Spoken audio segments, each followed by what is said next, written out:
13, 1 through 7, and page 1257 in your pew Bibles. One sheep. Tax collectors and sinners were all crowding around to listen to Jesus.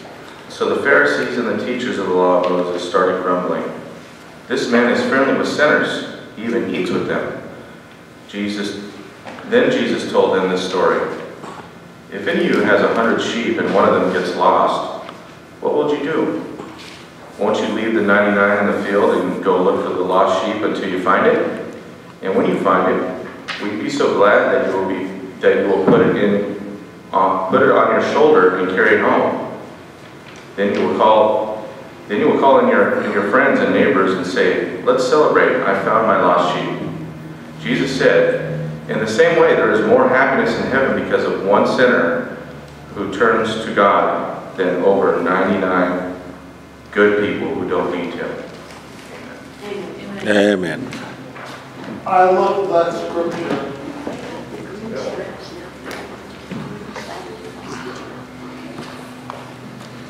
I titled my message today, Lost and Found. And when I think of lost and found, I think when I was a little kid, you know, somewhere in the school, maybe it was in the main office or with the school secretary, anything that somebody lost, you know, they would look for it because somebody found it, and then hopefully you'll find it now too that you lost it. There was a singing group, two guys, and that's the name of the group. It's called Lost and Found. And I met them in 2004 when we had Sunday school back in those days. Bless you. And we went to the University of Tennessee, and Julio was with me. And we had this singing group, these two guys, and they're called Lost and Found. And then I got to know them better when we had another gathering in Montana for the western region of the United Church of Christ. And they were there in residence with us the whole week. And one is from California, the Hollywood area, and another one, I think he lives in another state, and he's a part-time Episcopal priest. And he plays the keyboard, and the other guy plays the guitar. And I finally asked the guitarist, "Okay, how did you get your name, Lost and Found?" I thought that's kind of a strange name. And he said, "Aren't we all sometimes lost? And don't we feel glorious when we're found?" And it's back and forth in our lives. We're lost, and then we're found. And I thought, okay, that makes a lot of sense to me. It's true of our lives, isn't it? I mean, I don't think there's anybody here who can say, "I've never made a mistake." Otherwise, you'd be coming in that door and your feet would be above the ground, right? Walking on air, right? Forget the water. We don't worry about walking on water, but we'd be kind of walking on air if we never, ever made a mistake, if we weren't ever sometime lost in our lives. Think of this scripture reading. It starts out with Jesus speaking to people, and his buddies, the Pharisees, "I don't like the company you keep." You know, for people who call themselves Christians, and they get so angry with people that are gay, or people that are homeless, or people that are maybe poor, right, not so clean, coming from another country. And who are the people that Jesus got ticked off with? He got upset with the people that were always pointing the fingers, always accusing God's people of being not worthy. That's the one group of people that you would hear Jesus criticize, were the Pharisees and people like them who always thought they were better than everybody else. Just because they read their Torah every day and had many of the verses memorized, they acted like they were a little bit superior, right? They were the righteous. They didn't do those bad things that some of Jesus' followers did. But they were the ones that were always pointing the finger and always criticizing others. And so he told this story. And the first story he talked about, lost and found, was the sheep. Now I want you to picture this.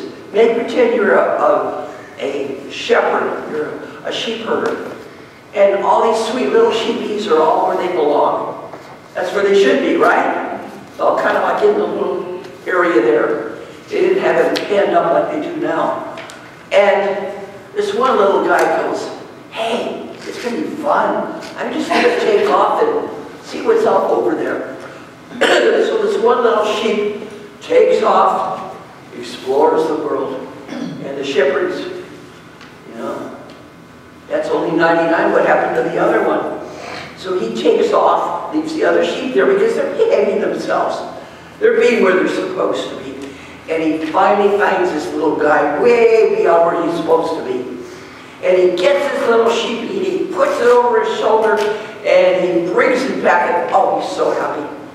Because the one that was lost is now found. And I know a lot of you get upset with the prodigal son story. So that's why I chose not to do it today, okay? Because you were the good kid. You're in church today. You were the good kid, okay? And you had this bad brother or bad sister who caused mom and dad all kinds of problems. They may have been drinking, they were drugging, they were doing all kinds of bad things. And you were good, you stayed at home, you helped out. And that brother or sister of yours didn't seem to even notice how hard you were working and how devoted you were to mom or dad.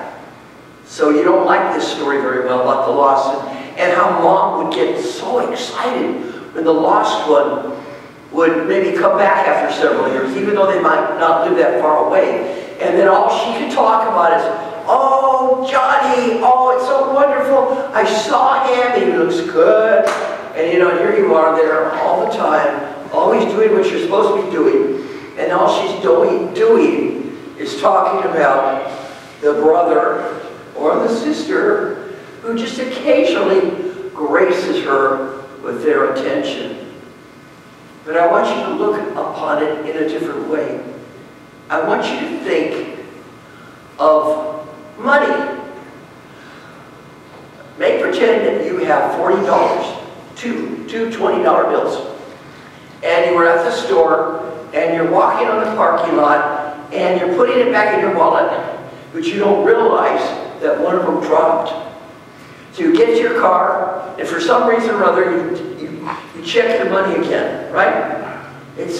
Now some of you assume that $40 is going to be the end of your life, but you see there's the 20 there, but what happened to the other 20?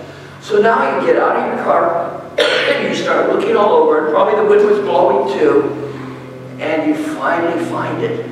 Oh my gosh, you feel good, because it's where it's supposed to be, is in your wallet. And it's the same thing with the lost and found.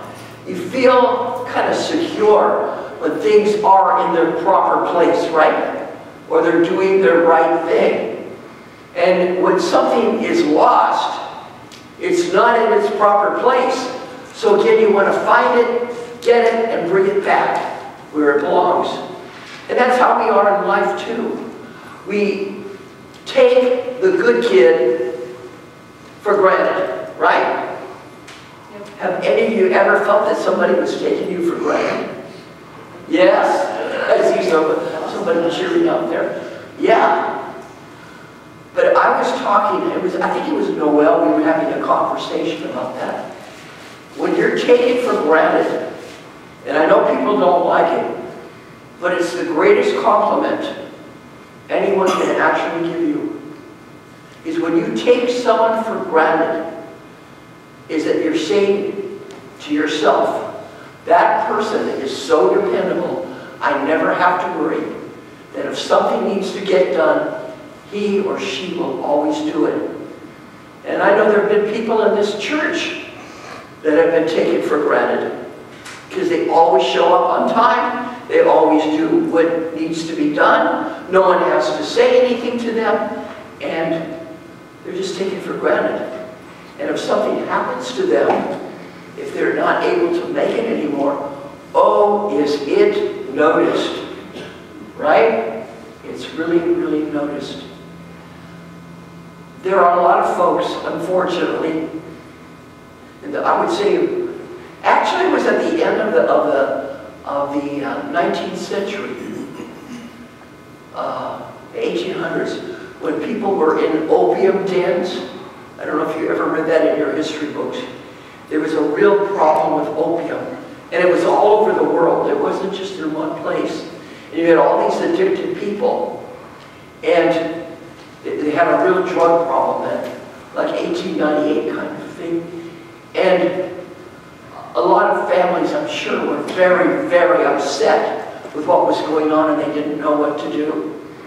And then, of course, starting in the late 50s with the heroin, and then some of your psychedelics and things like that, some very horrible things happened, right? And I know when you have someone in your family who has an alcohol or a drug program, and they themselves choose to go to rehab. They're not forced by a judge, but they finally own their behavior and say, I need help. Then they go to rehab, and hopefully they'll come out much better than they were before. So they were lost and hopefully found. Aren't you joyous? Even though the people around them might have been fine, aren't you joyous about that person? Because finally, they realize the error of their ways, and they're going to do something about it. And then they do. Then there's this great joy of the person who was lost, but now found. So what I want to leave you with today, if you feel that you're being taken for granted, and I know sometimes there's a lot of resentment in that, because I can always call, name anybody's name, and he will always be there, or she will always be there for me, and I can always count on them, no matter what. Sometimes you feel that you're being taken for granted, don't you? Right? But the thing is, what are they saying? You are a dependable person. You are like the rock of Gibraltar. You're so steady and you're so dependable that I always know that I can count on you. That's really what they're saying when they take you for granted. And then there's the lost one. You call him or her on the phone. You may get them, you may not. They may be off doing something they shouldn't be doing. I mean, you never ever can depend on them. Even if they say they're coming at a certain time, they're always very, very late. And along the way, they might get themselves in some kind of a trouble. They may be drinking. They may be playing with their phone while they're driving or something. I don't know what they're doing, but what I'm saying is that they are not dependable. That you are. And you should be happy. And you should praise God that you are. But if we have a lost one among us, or a lost one out there that we care about, if they finally come to their senses and realizing that they need to change their ways and actually do something, aren't we absolutely overjoyed when we see that happen? Yes. Yes. Yeah, we really are. And it doesn't mean that you're not loved. You are. But there's something special about that lost one. And Jesus understood it. Maybe he didn't give enough comfort to the 99 sheep who were behaving themselves. But there is such joy in finding that which is not in its right place. And then you finally find it, and it comes back, and it's where it belongs. There is celebration in heaven for all the lost ones. Amen. Amen.